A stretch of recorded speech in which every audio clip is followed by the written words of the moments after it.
जय माँ कालिका। कालिका चैनल में आप सभी लोगों का स्वागत है। मैं माता रानी से यही विनती प्रार्थना करती हूँ, आप लोग जहाँ भी होंगे खुशहाल होंगे, माता रानी की कृपा आप लोगों पे बनी रहे। जय महामाई की, जय माँ कालिका। तो मैं आज इस विषय पर आप लोगों को ज्ञान देने वाली हूँ कि बहुत सारे बच्चे हैं, जो बच्चियाँ नहीं बच्चियाँ भी, बच्चियों को भी बता रही हूँ कि जो बहुत सारे बच्चे हैं जो जानते नहीं हैं कि किस दिन उनको वो हजामत के पास जा कर के अपना दाढ़ी बाल बनवाना चाहिए और किस दिन बच्ची लोगों को अपना बाल धोना चाहिए, किस दिन नहीं धोना चाहिए। तो कृपया ये वीडियो आप ध्यान से सुनिए, आपको बहुत अच्छा ज्ञान मिलेगा, जो कि बहुत सारे बच्चियां नहीं जानते हैं और गलती करते हैं और परेशानी बढ़ जाती है। तो मैं बता रही हूँ, आप ध्यान से सुनिए। अगर मेरी वीडियो आपको अच्छी लग रही हो, अगर मेरा दिया हुआ ज्ञान आप लोगों को अगर अच्छा लगता है तो आप मेरे चैनल को जितना हो सके उतना आगे बढ़ाइए, सब्सक्राइब करिए, बेल आइकन बटन को भी दबाइए। अगर कुछ भी आपको ज्ञान चाहिए, जो जानकारी नहीं हो, तो आप मेरे कमेंट बॉक्स में अपना राय लिख सकते हो और मैं उस समस्या का पूरी कोशिश करूँगी समाधान करने की और ज्ञान बताने की। तो आप सुनिए ध्यान से। अब मैं वो विषय पे आ रही हूँ कि जो बच्चे हैं और जो बच्चे हैं, पहले बच्चे का बता देती हूँ। जो बच्चे लोग हैं जो ड्यूटी पानी करते हैं या घर में हैं या बाहर हैं, जहाँ भी हैं, तो वो लोग को कभी भी गुरुवार के दिन अपना दाढ़ी बाल नहीं जा कर के नाऊ के पास कटाना चाहिए, क्योंकि ये कटाने से बहुत परेशानी बढ़ती है। गुरुवार के दिन बिल्कुल नहीं कटाना चाहिए और हो सके तो पूरा बरकाव रखना ही चाहिए। गुरुवार के दिन बाल कटाने से, दाढ़ी बाल कटाने से बहुत परेशानी बढ़ जाती है, घर में दिक्कत परेशानी आती है, गरीबी आती है और उसका उम्र जो है वो छीड़ होने लगता है, तो वो नहीं करना चाहिए। और जो बच्ची लोग हैं जो गुरुवार के दिन नहीं जानती हैं, बहुत जगह है जो लोग नहीं जानती, वो लोग भी गुरुवार के दिन अपना सर से बाल नहीं धोना चाहिए। वो दिन उनको सर का सफाई नहीं, बाल की सफाई करनी चाहिए, सर से नहीं नहाना चाहिए। भले एक दिन पहले नहा लो, एक दिन बाद नहा लो सर से बाल धो करके, मगर उस दिन बिल्कुल उनको नहाना नहीं चाहिए बाल धो करके, क्योंकि ये करने से गरीबी आती है, पूरी गरीबी आती है, घर में दलिद्दर आता है। तो ये नहीं करना चाहिए, क्योंकि ऐसे अगर आप महीना 2 महीना 4 महीना लगातार हर गुरुवार के कर देंगे तो आप बहुत परेशानी में हो जाएंगे। बहुत सारे बच्चे हैं, बच्चियां हैं, हमारे पास आते हैं, बोलते हैं हमको बरकत नहीं हो रहा, हमारे कमाई में बढ़ंती नहीं हो रही है, हमको बहुत दिक्कत हो रही है और हम बहुत कमाते हैं मगर पता नहीं चल पाता कि कहाँ चला जाता है, संस नहीं पड़ता, बरकत नहीं होती। तो यही सब कारण होता है ये सब करने का। तो ये सब ज़रूर बचाव करना चाहिए, ये सब बहुत ध्यान से ये सावधानियाँ बरतनी चाहिए, क्योंकि ये सब करने से ही परेशानियाँ आती है। पहले के बूढ़े बुजुर्ग थे, ये सब नहीं करने को कहते थे। अब तो लोग बोलते हैं कि नहीं करो कोई बात नहीं, मगर यही सब करने से ही परेशानी बढ़ती है। और दूसरी बात कि जो बच्ची हैं, जो माता बहनें हैं, उनको गुरुवार के दिन श्रृंगार नहीं करना चाहिए, कभी भी श्रृंगार नहीं करना चाहिए उस दिन। ज़्यादा करके सिंदूरा वाला सिंदूर नहीं पहनना चाहिए और नया श्रृंगार नहीं करना चाहिए। कई इमरजेंसी में अगर जाना है तो वो जो पहना हुआ है उसको, जिसको आप जूठा किए हैं, बहुत मजबूरी में गीला वाला लगा लें, मगर नया तो बिल्कुल नहीं खोल के लगाना चाहिए। और पीला वाला तो बिल्कुल पीला रंग का नहीं लगाना चाहिए उनको, पीला वाला सिंदूर। लाल वाला भले मजबूरी में लगा लें, थोड़ा बहुत लगा लें, ना लगाएं, वो कुछ भी लगा लें, लाल अपना बना लें, लिपस्टिक लगा लें, कुमकुम लगा लें, कुछ भी लगा लें, कुमकुम लगा लें, सिंदूर बिल्कुल अपना न छुएं। और नया बिंदी खोल के न लगाएं, जो बिंदी लीलार से उतार के रखी हैं भले वो लगा लें और कंघी कर लें, इमरजेंसी है तो कर लें, तो वो दिन बिल्कुल न करें, पूरी बचाव करें, नहाए धोए पूरी सफाई करें, शरीर का सब कुछ करें, मगर श्रृंगार ज़्यादातर न करें, उस दिन बरका दें, क्योंकि वो श्रृंगार करने से, बाल धोने से आदमी की उम्र छीड़ होती है, बहुत पहले से बताया गया है, बहुत पहले से गांव में भी लोग बताते हैं, बुजुर्ग लोग भी बताते हैं और लिखा भी है कई जगह। ये नहीं करना चाहिए। क्योंकि मैं आपको एक माध्यम के से बता रही हूँ, एक कहानी के माध्यम से बता देती हूँ। ये सत्य घटना है, क्योंकि आप सुनेंगे तो हो सके आपको समझ में आ जाए। लोग बताते थे, पहले हम सुने हैं अपने दादी ओदी के मुख से कि एक औरत थी, उसकी सास सौतेली थी। वो नहीं चाहती थी कि हमारे जो पहले वाला बेटा है वो ज़्यादा दिन तक रहे, चाहे जो कुछ है। मैं ये सौतेली माता बहनें का अनादर नहीं कर रही हूँ, आपकी तो अलग हो गई हैं, पहले की कुछ थोड़ी अलग थी, वो बहुत अलग थी। अब मैं उनकी बुराई नहीं कर रही हूँ, ना अब की माता जो सौतेली हैं उनकी भी बुराई नहीं कर रही हूँ, सब वैसे नहीं हैं, क्षमा करिएगा। तो वो थी, दादी ओदी बताती थी मेरी कि वो जो थी वो अपने बहू को गुरुवार के दिन अक्सर देती थी। उस दिन उसको साबुन देती थी बाल धोने के लिए, और सिंदूर देती थी नया पहनने के लिए, बिंदी देती थी। वो सब गुरुवार के दिन ही देती थी, सब रखी रहती थी, थोड़ा थोड़ा निकाल के देती थी कि इसी दिन ये करेगी, इसके आदमी का और दुआ क्षीण होगा।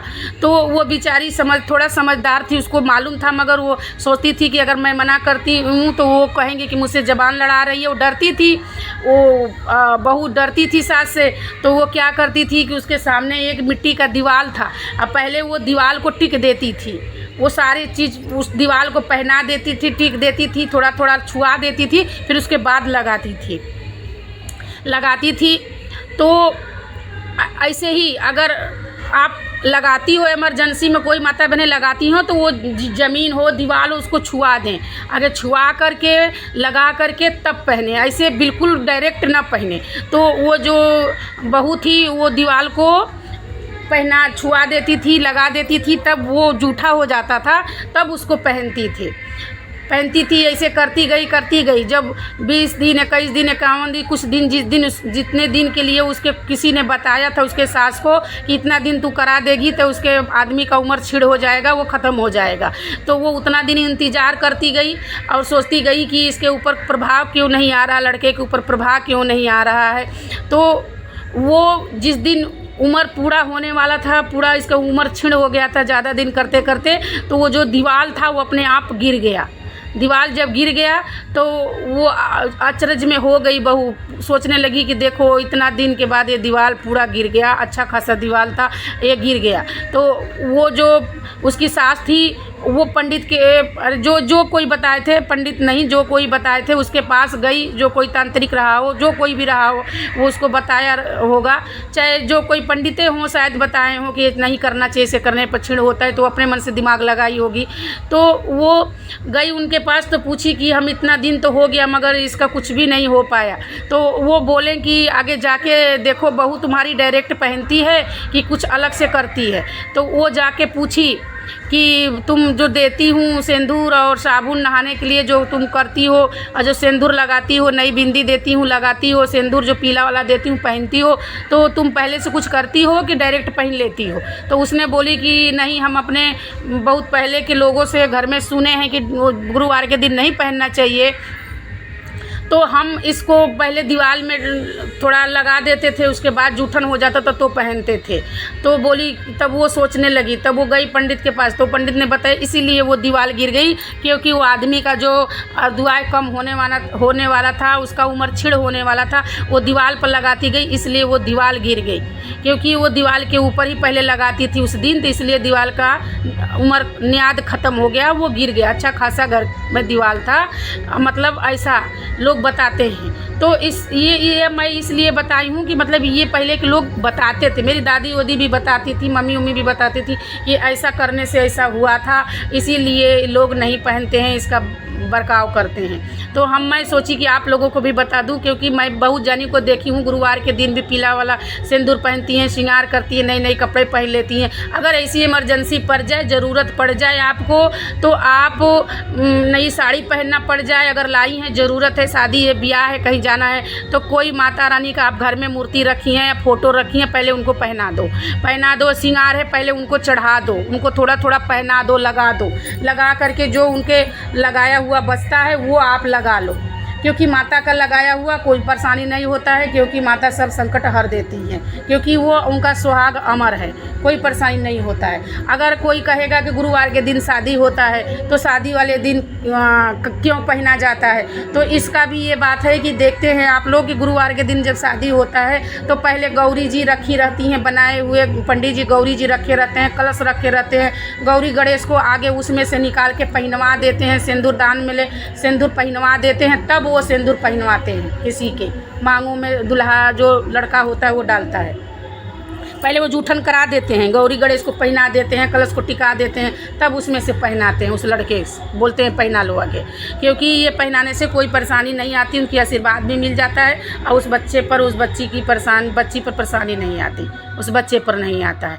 एक उदाहरण ये भी है। दूसरी उदाहरण, तीसरी उदाहरण क्या बोलते हैं, ये भी है कि जो शुक्र थी, जो देखते होंगे आप आकाश में कि वो जो पीला तारा उगता है, शुक्र थी या बेफे थी, शुक्र का शादी बेफे से होने वाला था, तो जो वो शादी करने गए थे आधे रास्ता से लौट आए थे, कुछ ऐसी समस्या आ गई थी, लौट आए थे, नहीं किए, तो वो जो बेफैया हैं, बेफे हैं, वो जो सफ़ेद रंग की उगती हैं, ये शुक्र पीला रंग का हल्दी लगा हुआ ऐसे लौट आए हैं, तो उनका भी शादी नहीं हो पाया है, तो वो भी शुक्र जो हैं वो शादी नहीं किए हैं, तो बेफैया जो हैं वो कुंवारी हैं, तो वो भी श्राप दी हैं कि अगर मेरा जैसे सुहाग आज नहीं मिला है तो ऐसे कोई भी सुहाग करेगा, अगर आज के दिन तो हम उसका उम्र आदमी का छिड़ कर देंगे। बहुत सारा उदाहरण है, बहुत सारा चीज़ है, हो सकता है आप कोई विश्वास करे चाहे ना करे, मगर पहले के लोग जो हैं वो देखते हैं आप लोग कि बहुत कुछ करते थे घर में, घरेलू ऐसा कुछ था कि जो लोग करते थे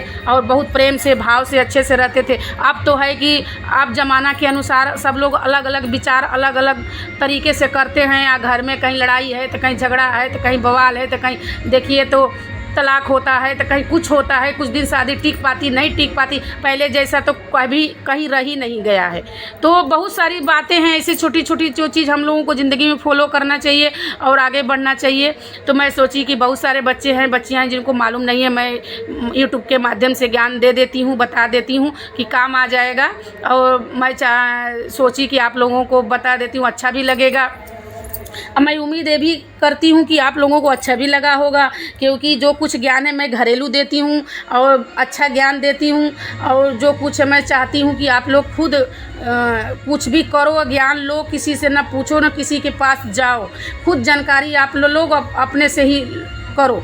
तो जय माता रानी की, जय माँ कालिका। अगर मेरा बताया हुआ ज्ञान आप लोगों को अच्छा लगा है तो आप ज़्यादा से ज़्यादा मेरे वीडियो को शेयर करिए, बेल आइकन बटन को दबाइए, सब्सक्राइब कीजिए, और जैसा भी हो ऐसा अगर आपको कुछ भी ज्ञान चाहिए तो आप मेरे कमेंट बॉक्स में आप अपना राय लिख सकते हो। मैं पूरी कोशिश करूंगी आपको ज्ञान देने के लिए।